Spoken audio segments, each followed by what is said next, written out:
currency peg is a system used by countries to stabilize their money by tying its value to another stable foreign currency.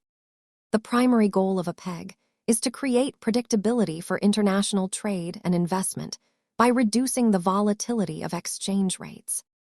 When a currency is pegged, its value stays constant relative to the anchor currency, which is often the US dollar or the euro.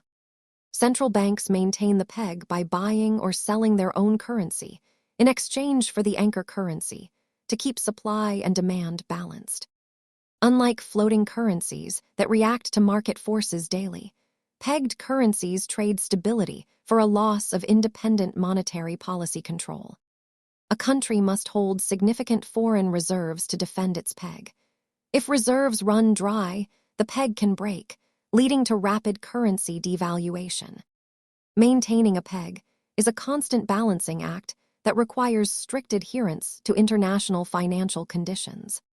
Understanding currency pegs helps you see how global markets connect. Check back for more finance basics. Educational content, not financial advice.